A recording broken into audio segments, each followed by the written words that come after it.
Welcome back to another episode of Just Trying to Figure It Out podcast. Today, is a humbling and blessed day to be here on another episode. Before we get into that, we are sponsored by Lives of Imprisoned Families Matter. If you have clicked on this video, I would like you to click subscribe and the notification bell for future podcasts. Today we're going to talk about the global positioning system. The global positioning system was created by an African American woman. This African American woman actually mapped the earth by hand, physically by mind and paper and pen, calculated and positioned, grouped the whole earth. An African American woman created the global positioning system, which we call the GPS. So when you actually want to find out where you're going and have the convenience of that on your phone, it is caused by an African American woman. This African American woman was named Gladys West. Well, she came out of the state of Virginia, which is close to the DMV. To bring that up, an African American woman was recruited by the military to come geographically map out the earth to get positionings for aircraft carriers and other type of positioning, which created the GPS system, which we use today, every day, on the part of our lives, even with trucking and getting ships into ports and navigating, period, is all because of an African American woman. A lot of times when I tell these tales of women, like especially the woman Gladys West, Dr. Patricia Batt, that created the surgery for the cataracts, these women are very significant. These women were very strong, independent women with independent thinking and created things that reshaped the world. A lot of women that we idolize right now, especially in the African American communities, are not up to par to the direction that we want to go. If you understand, before there was GPS, there were maps. And usually a father and a mother would decide the trip. And in deciding the trip, they would map out the direction. Now, majority of the time, the husband tried to make sure that we had enough supplies, enough finances, enough making sure all the equipment is right, the car is right, everything is correct with the voyage. And then you may have your mother really mapping out the meals, mapping out the pit stops, and actually mapping out how the route and the route we're going. As a people, we don't meet and discuss the route or the GPS of the people. We don't see the direction or have a clear direction, or all as a collective group have a direction. Because the people that have created the GPS, the people that lead our culture and lead our people, are misguided. Their direction and their attention is on other things.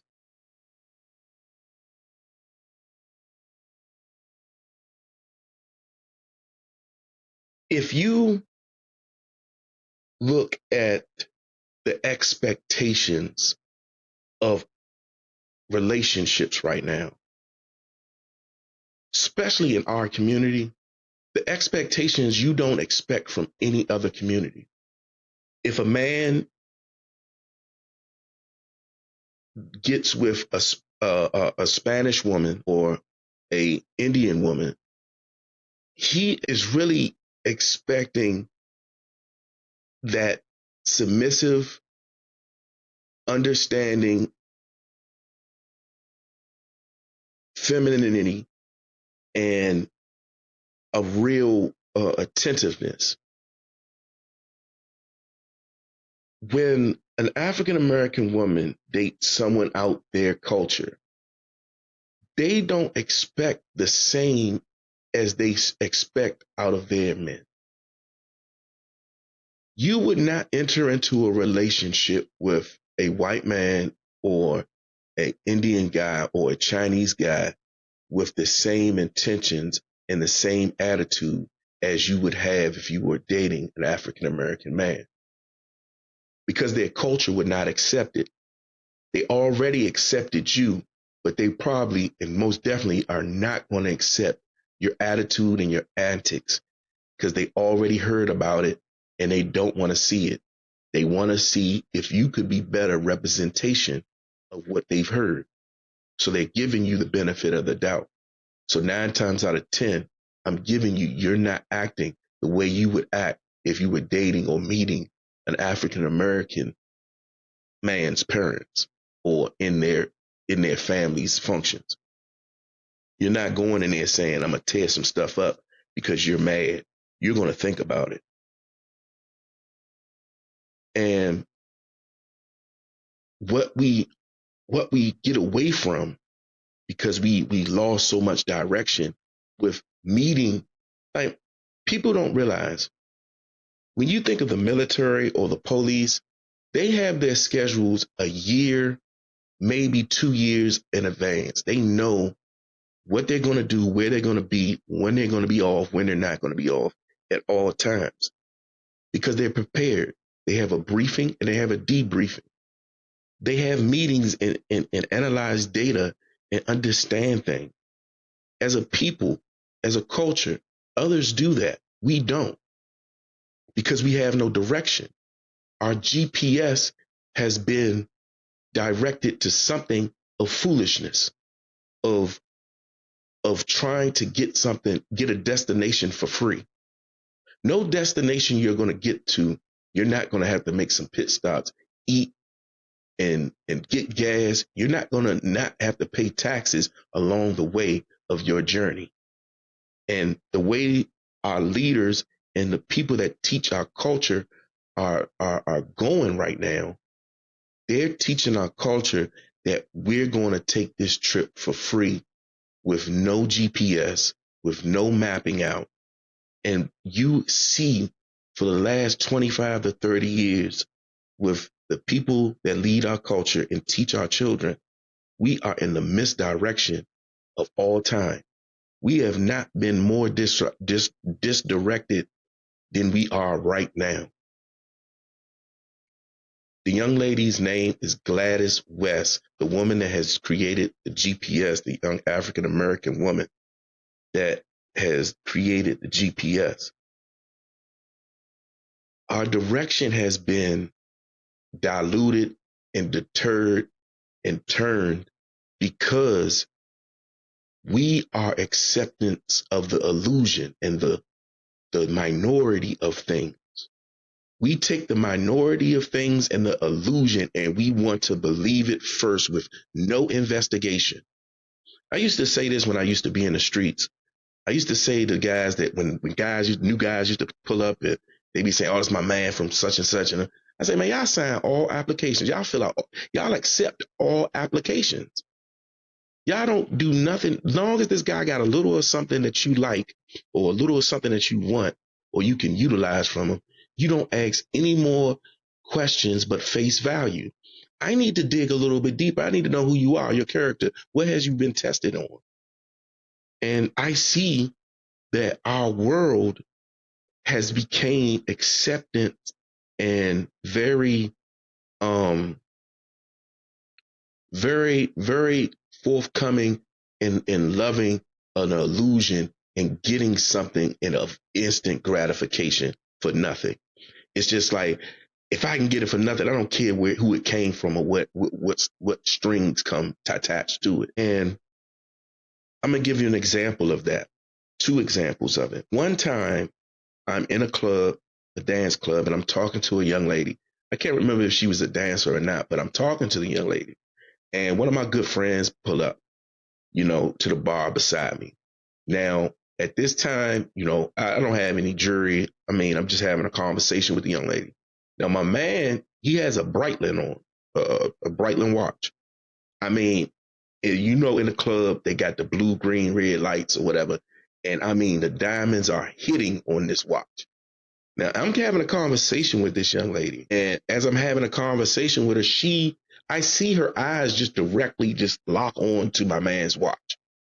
So it was so much obvious what was going on that she was so attentive to this watch that I just walked off. I said, forget it. I'm just going to walk off. So she ended up talking to my man or whatever. But from then, I realized something. I said, sometimes it's not what you say, it's what can attract them just off the visual. Because they are acceptance and want to believe the illusion. Not saying that my man didn't have it like that and doing his thing, but it's just that she seen something bright, sparkling, and seen something of value and said, I'm locked on to that. So my second story, I've never actually owned a Porsche truck. They call a Cayenne. But when I was doing a moving job one time, I found the key. This is the key right here. I wore this key on my keychain for years. And my thing was, I would throw my keys on bars and just let it sit there while I'm sipping my cup. And ladies would actually, and I made sure that this sign was showing. I made sure this sign was showing. So I've got a lot of women and a lot of conversations just off that key. And then when I went out, this is how much you want to believe the illusion. We would walk outside. At that time, I probably had a Chevy Trailblazer or a Volvo S90. So when we walk outside, it's a Volvo, or I think I had a truck or something. It was one of those two cars. Now, I might have been playing that game with both those cars. I don't know. But she's like, okay, you're not thinking about the Cayenne now. You're like, oh, well, he got two cars. So it goes from there. The illusion, because you're not putting in the directions properly in your GPS. You're ready to be taken off course because you're not digging in. You're just looking at the map at face value. You're not mapping out the route. You're not seeing where it's going. So then you fall into the trap. See, that's the genius of the GPS. The coordinates and what is supposed to happen just naturally and in nature, it just happens. It's already planned out and mapped out for you. We are the only culture that don't map out things, but we the ones that created the GPS. We created something to map out the whole world and how to get to destinations by hand. And then when it comes to our culture and the direction of our people and the people that lead our children, we lose course. We have no meetings and understanding where we stand with each other. Where do we go from here? How do we show the youth in the future that we can coexist with each other and we have a clear direction of where we're going? We have to have a clear direction. If we haven't mapped out the plan to get to a destination or an accomplishment, we are lost. We have no GPS. Here's another one. To know and feel when you have really won, you have to fail. You have to fail to feel a real win. And I say that to say this. Most women are always right. They have never failed or been wrong or been corrected to say they've ever won anything. Nobody has ever given the opportunity or the chance to say, you are a bad mother. You're okay mother. You're a decent mother. You're an average mother. You're not a good mother. It's a lot of things you do wrong. Just like I'm not a wholly good father. So if you don't give anybody opportunity to say you have failed or you've done wrong or try to correct you, how can you ever feel a real win? How could you ever understand the layers of things you might have to pull back to see the real person you're dealing with? Because you can look at a map and say, oh yeah, I want to get here, but look at the terrain. You got to pay attention to the terrain. You got to think about the gas and the transportation and the trials and tribulations and the food and the time, the heartache, the breakdowns that you're going to have to do and be to get there.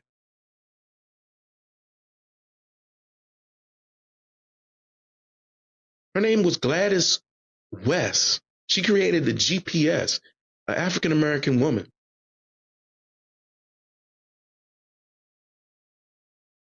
It's a whole lot of women, especially African American, and I'm going to be naming some other cultures, women that have created some things, because the lady that created the or helped create the Bluetooth and the Wi-Fi that helps connect the GPS was I think she was an Italian woman, maybe a white woman, I don't know, but she was a woman. So many women you have to look towards to say those are inspirational, inspiring women to aspire to be.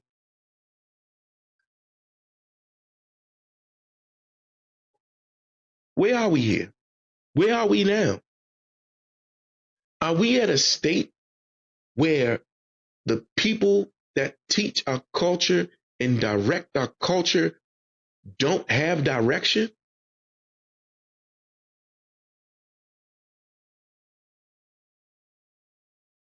We don't understand that we complete each other. Like I said in the beginning, I'm here to make sure the supplies, the gas money, the finances, and make sure that we got AAA. I'm here to make sure that the journey runs smoothly for you. You are here to make sure the journey is properly planned out and we are hitting our destination at the right time. See, we complement each other. We complement each other. And it brings me to another point.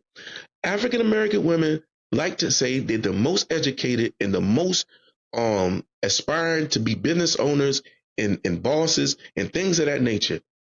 It is not cool to sit on the corner of your neighborhood and say, I got money, I got businesses, and I got this, and you're not helping your community. If you got all this education, bring the education and the knowledge and the businesses and bring the jobs to the community. Don't brag about it. Don't brag about it. Help your community. Because I don't see a whole bunch of you employing our people, and I don't see you employing your sons or your brothers or your fathers. I don't see you employing them. Most of your jobs and your careers are self-sufficient on you. So being most educated, being the most with being bosses doesn't mean a thing if you don't bring that back to your community. It doesn't mean a thing. Your GPS is off. You have no destination. We haven't had a meeting amongst minds in our community to even want to know the direction. I'm going to give you one thing that our minds and our great leaders should be thinking about. And it's plain and simple. Two things, matter of fact. One, all the time that we have been begging for reparations, because that's what we're doing, we're begging. Reparations can be paid very easily by the museums, the monuments, and the artifacts that people pay to see every year can be allocated to the African American ancestors that were enslaved to this indigenous place.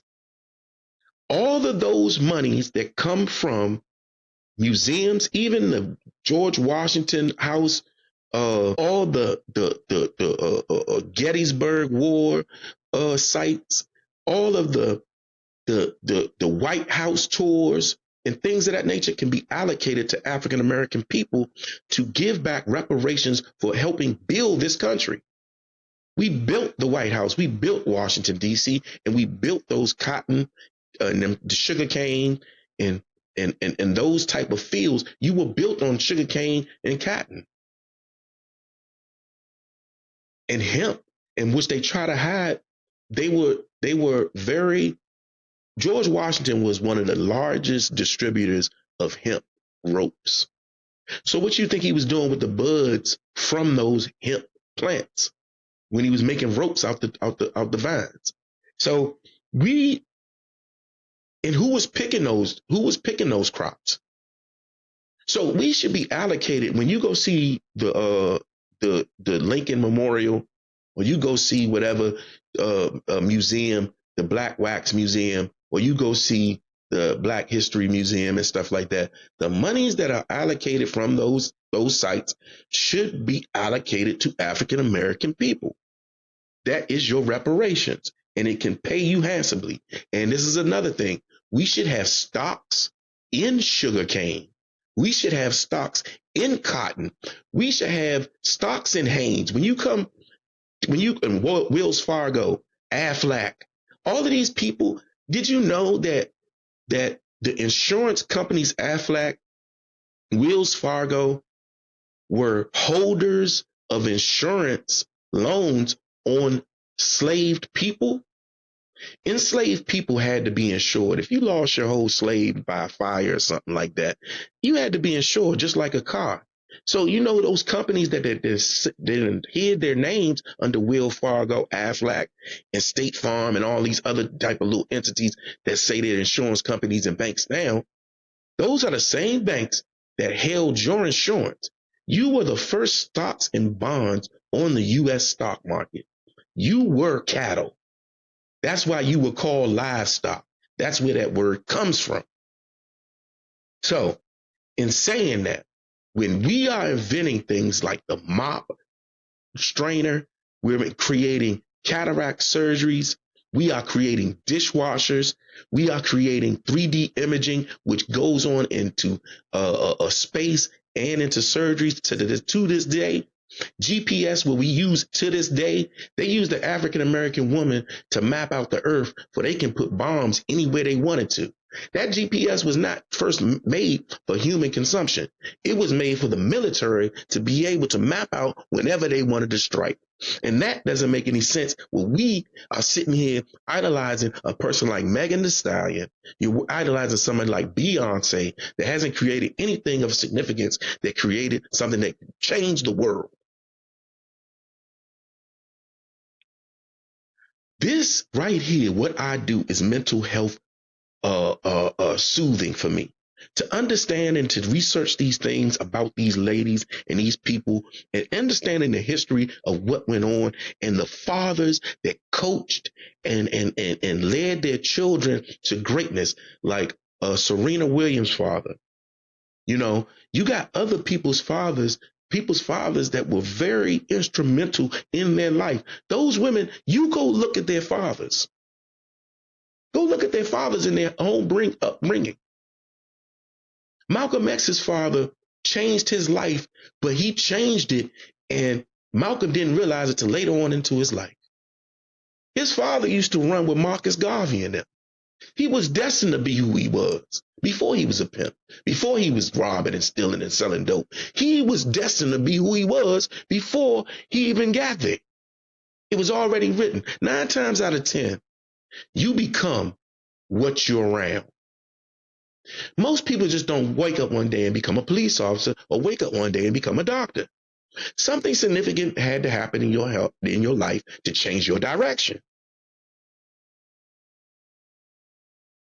Something significant in your life had to sit there and change your direction. So somebody had to be living with you. You was a neighbor, somebody's instrumental into your life, or something had to get you there. Something traumatic went on. It pushed your passion to that. These are the things, are the directions that you have to get back on to our GPS. But to do that, we must meet together.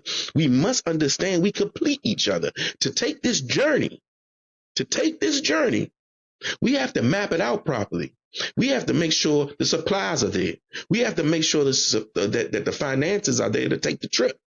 We got to find out the destination and why we're going there.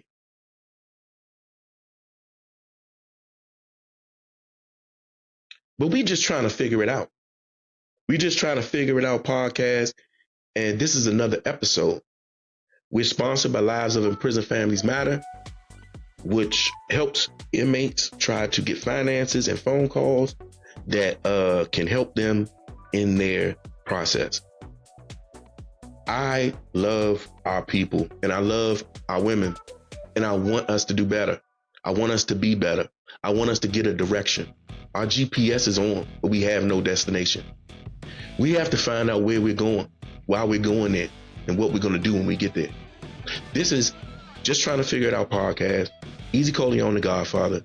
Check me out next time. Thank you.